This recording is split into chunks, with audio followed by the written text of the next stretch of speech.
Have you ever wondered how cassava-based food products are made? Cassava is a versatile and resilient crop, deeply embedded in the culinary traditions of many cultures, particularly in Africa. This humble root, packed with carbohydrates, provides essential nutrition to millions. Its potential in the food industry is vast, and it's used in everything from snacks, biscuits, to pasta, and even gluten-free flour. So how does this humble root crop become a variety of delicious food products? Get ready to unfold the mystery. First, let's start at the very beginning, the cassava plant. This tropical perennial plant is a stalwart of agriculture in many parts of the world, especially Africa. Cassava is cultivated for its edible roots, which are a key source of carbohydrates. Now, how does one cultivate cassava? It's simple. The plant is propagated from cuttings, and after about 8 to 12 months of growth, it's ready for harvesting. The roots are dug up from the ground, generally by hand, and it's these tuberous roots that are the primary ingredient for our cassava-based food products. But don't be fooled by the humble appearance of these roots. They are a powerhouse of potential, packed with starch and a mild, earthy flavor that lends itself to a multitude of culinary uses. From these roots, we can derive products like cassava flour, tapioca, and even a variety of delightful snacks and dishes. Now that we have our raw material, the real transformation begins. Now the journey from farm to factory begins.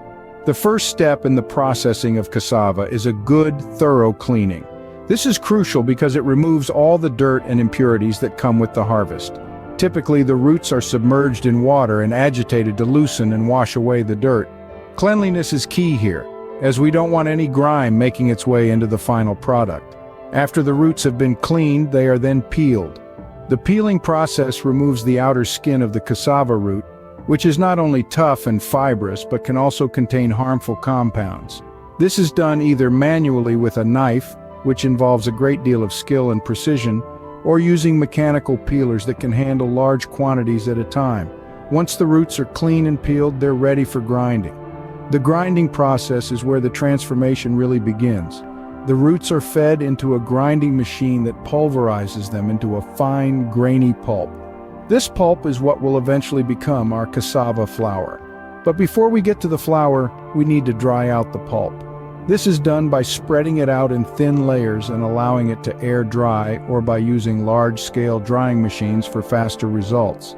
The goal is to remove as much moisture as possible, leaving behind only the dry, flour-like substance.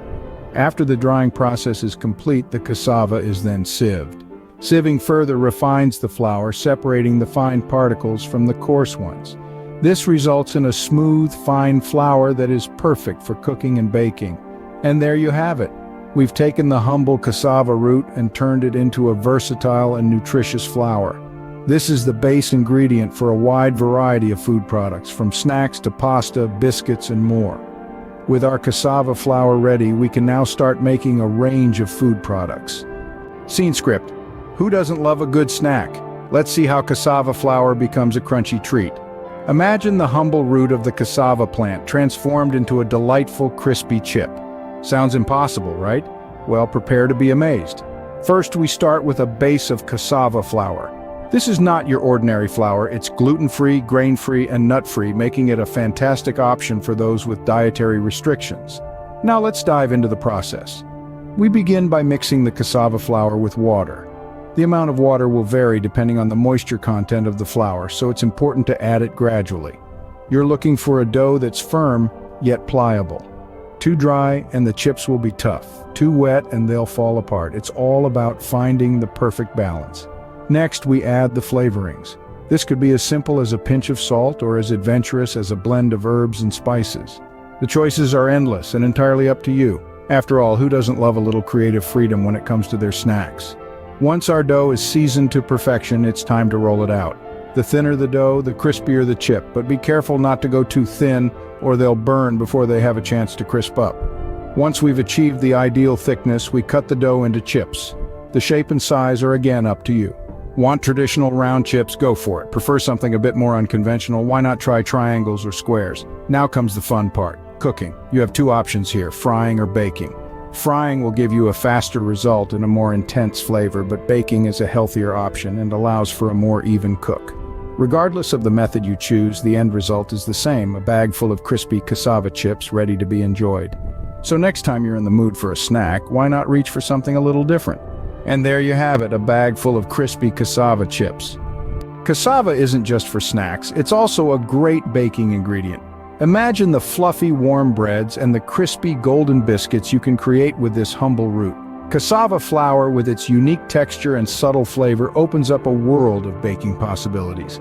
From your morning toast to your evening dessert, cassava flour can be your secret ingredient that makes your baked goods stand out. Let's explore how this happens. The process starts with mixing the ingredients. Cassava flour is combined with other dry ingredients like baking powder, sugar, and salt. The exact proportions can vary depending on the recipe, but the basic idea remains the same. You want to create a uniform dry mixture where each ingredient is evenly distributed. Next comes the addition of wet ingredients. These can include water, oil, eggs, or milk. The trick is to add these gradually, stirring constantly to avoid lumps. Cassava flour has a slightly different texture than wheat flour, so it might take a bit more patience to get a smooth batter. But trust me, the result is worth the effort. Now we arrive at the kneading. This is where the magic happens. Kneading is not just about mixing, it's about developing the texture of the dough. It's a delicate balance of working the dough enough to make it smooth and elastic, but not so much that it becomes tough. With cassava flour, you might need to knead a bit longer than with wheat flour, but the result is a dough that is light yet sturdy, perfect for baking. Finally, it's time for baking. The dough or batter goes into a preheated oven and transforms into a golden, delicious treat. The heat causes the water in the dough to turn into steam, making the dough rise. The sugars caramelize, giving the baked good its golden color and irresistible aroma. And there you have it. The journey from cassava root to baked good is a mix of science and art, of patience and passion. So next time you enjoy a cassava biscuit, remember the journey it took to get to your plate. From snacks to baked goods, cassava proves its versatility. This humble root, native to South America, has found a place in various culinary traditions across the globe. But its potential extends even beyond chips and bread. Let's take a moment to explore the world of pasta and noodles. Traditional wheat pasta, while delicious, isn't suitable for everyone. Enter cassava. With the right processing, this root can be transformed into a delectable alternative. Cassava pasta has a unique texture and a subtle flavor, making it a versatile base for a variety of dishes. Now imagine a world where food allergies or dietary preferences don't limit your options. This is where cassava truly shines. It's naturally gluten-free, making it a lifesaver for those with celiac disease or gluten sensitivity. But the benefits don't stop there. Cassava is also vegan-friendly, offering a plant-based alternative to many traditional food products. From gluten-free breads to vegan cheese, cassava has found its way into an array of food products. It's even used in brewing gluten-free beers. So whether you're whipping up a quick weeknight dinner or planning a fancy feast, there's a good chance that cassava could have a place in your menu. And it's not just about dietary needs or preferences. Cassava's versatility also opens up opportunities for entrepreneurs looking to tap into growing markets. From local markets to international exports, the potential for cassava-based products is vast. As you can see, cassava truly is a wonder crop in the food industry. Now you've seen how cassava transforms from a simple root to a variety of food products. We started with the humble cassava plant, a staple crop throughout Africa. We then explored the meticulous process of turning this root into a versatile ingredient.